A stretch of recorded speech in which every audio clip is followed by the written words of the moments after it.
YouTubers, Mike Martin's here, Mike Martin's channel. I got something hot on the wire, something that was sent to me from down under. I got tons of boots in the ground and down under, and I got this story. It is from Thursday. Could this be the champagne popping? Could this be the people that have been waiting to buy into the market but weren't dumb enough to drop their money in and waited for pretty much the last decade to buy when prices were right? Are we ready to cork the champagne? Let me know, guys. Comment below, because here's a big story for you guys. Here goes. Property prices dropped 40% in Australian City. And the date, look at this date, people. Thursday, April 27th, 2017. And where I'm sitting, today's still Wednesday, April 26th, where I'm sitting. So this is fresh off the wire. Here goes. Families in Western Australia are at breaking point, plagued with mounting debts they can't pay off as they face the reality of collapsing economy. As properties decrease significantly in value, unemployment rates rise. Many are now struggling to find jobs to make ends meet. This is horrible, people. For the people that bought in.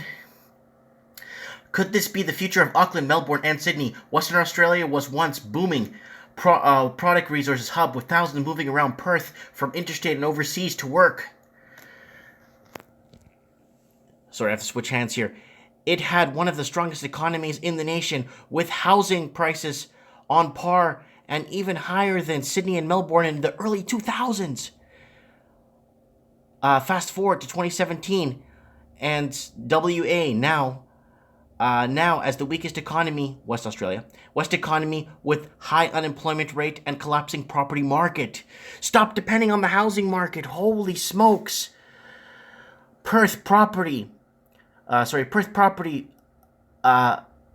valuer Gavin Hagney told ABC 730 program homes at the top end of Perth and on the urban fringe were decreasing in value, and lessons could be learned from West Australia's collapse. Perth was booming, along with the East Coast. Coast was on its knees, he said. It's the complete reverse today. Mr. Hagney told ABC West Australia had strong economy in 2006-2007, but today it was a completely different story, and he warned it would be risky move for the government to change laws around negative gearing and capital gains tax. You probably want to be planning policies now for when the market comes off, and it will come off. What policies then should implement to soften the blow of the market, he said. I'm strongly hoping that the taxpayer doesn't have to pick up this mess. Because you got the working taxpayer or the working poor that's working their butts off to try and save to buy a home, and they're out of the market and they're saving, then in the end their taxes still have to pay for this mess. So let's continue here. That's what we should be thinking about today, not turning off the top of our boom.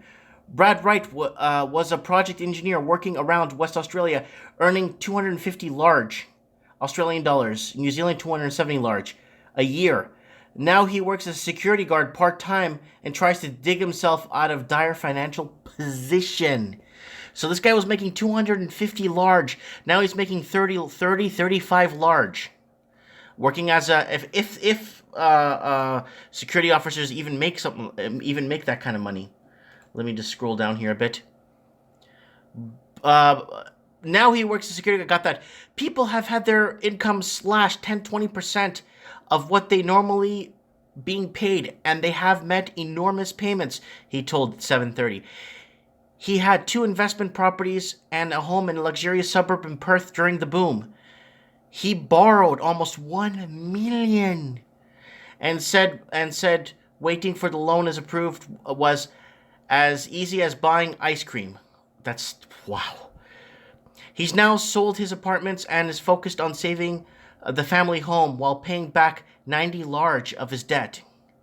He said that the stress is trying to deal with the bank and find a solution to his troubles pushed him almost to the point of suicide. It's been really tough, he told 730. He said that he didn't know what he would do if he had to resort to selling the family home.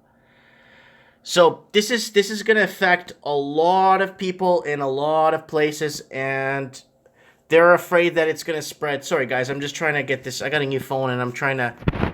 My shoulder's killing. I've been working out cutting grass all day. Um, when you're basically kicked out onto the street just with your clothes, wearing sustainable debts, he said. Lifeline Financial Counselor, that's the counselor line that I told you guys about, that is being overwhelmed, bombarded with calls and helplines and people trying to find a way to get out of this debt, people trying to maneuver out of this, and you know what? It's getting really bad. So Lifeline Financial Counselor Jenny Cecil said they were servicing a new group of clients, those struggling as a result as the economy collapsing. Many had been high income earners. So you see, people need to plan for the worst. I'm Portuguese. I plan for the worst. I'm going on a ship. The ship's gonna sink. I need a life jacket. I gotta have everything prepared. I need flares to make sure if I'm going into some abandoned home to take a look, you know what I'm saying, take some video or something, that house is gonna fall apart on me. I gotta prepare. You know what I'm saying? But people aren't preparing like they did 20, 30 years ago. And it's very different story in Perth and Melbourne and Sydney. They say that the top end of Perth is quiet day. You can hear the property values falling, Mr. Hangney said. And property values at the top of the market have probably dropped 30 points, 30% from where they were at their peak market in 2009. I remember that actually. In Mandurah, I can't even pronounce that. At the about the hour and a half of Perth. Sorry guys, I'm just super excited here. I can't even read. Oh, I can't read, but still, Perth. Half from Perth. A home 5 minutes from the shopping center at 3 minutes from the beach, purchased at just $399 large. There has been an 18% drop of price properties in Mandurah in the last 10 years. What used to be an issue of undersupply of housing in West Australia is now an issue of oversupply. Both housing prices, rental prices have dropped dramatically. News.com, Australia. So guys, I really, really wanted to put this story out there. Get this out. Get it viral. It's so crucial that people understand this domino is going to go right around the island of Australia. Right around Australia, probably hit part of Tasmania. I'm telling you guys, this is out of control. This has been happening. This has been in the works, but it's been taking too long. Too many government measures put into place. So many government protection things, free loans for first-time buyers, and this and all this Mickey Mouse. They're trying to gum together with gumshoe, and it's not working. You're gonna take a loss. It's an investment. You understand? People that are hurting right now or watching this and saying, "Why can you say that?" It's an investment. You have to remember, if you're buying a property for investment, then you're not buying it for your family. You're buying it to invest and hopefully flip one day. Very, very basic. Buy low, sell high. Very basic business. But now this guy in the story is struggling to save his family home, you know? See, I stopped at the family home. I bought my house. Free and clear. Saved up my down payment to live in Vancouver, and the average house there is 1.4 million.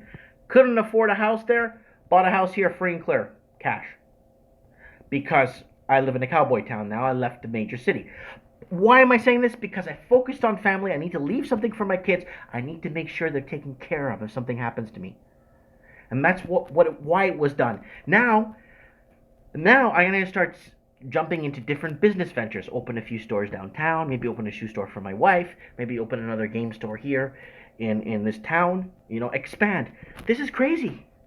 This is ludicrous, and I mean, if your grandparents or great-grandparents were around to see what's happened today with their grandkids and stuff, they'll be like, "What are you doing?" Anyways, guys, let me know what you guys think. Comment below. I really need this story to get out, hard-hitting in your face. Thanks for watching. Bye.